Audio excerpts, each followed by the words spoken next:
Dyer's Daily. I've just finished reviewing an album for Old Time Review from Bear Family Records, which is this label in Germany that kind of specialize in rock and roll, country, and various genres, mainly obscure recordings. And occasionally they bring out compilations that contain things that you may not see very often. In fact, some of them are the first time that they've appeared on CD. The album that I have just reviewed is called The Elvis Presley Connection Volume 3. Now, if you're not familiar with this series, basically they take an artist and then they present you with an album of covers of that artist, plus the originals of the tracks that that artist sang. Right? Does that make sense?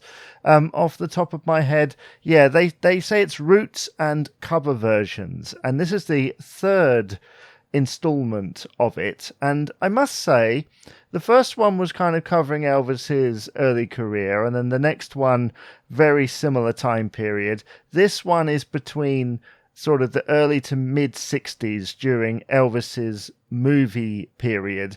And so a lot of the songs on that album I wasn't really that familiar with, but the chance to hear where those songs came from, so there's some great demos on there. I do recommend the Don Robertson demos. Every demo of his I've heard has just been outstanding, despite the sometimes lack of sound quality.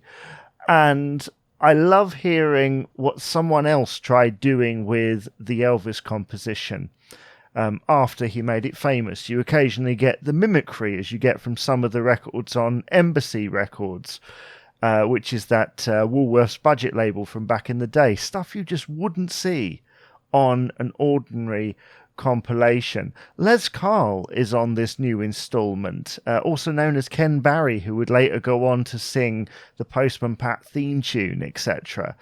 So it's a great kind of mishmash of different things. I actually liked the album from a song point of view. I just found it difficult occasionally to connect it to Elvis because it was from his movie years, which I'm not as familiar with.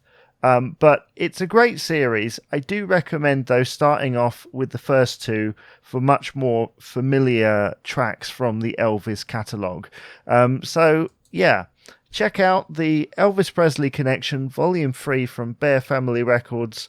My review is up there on oldtimereview.co.uk. Dyer's Daily.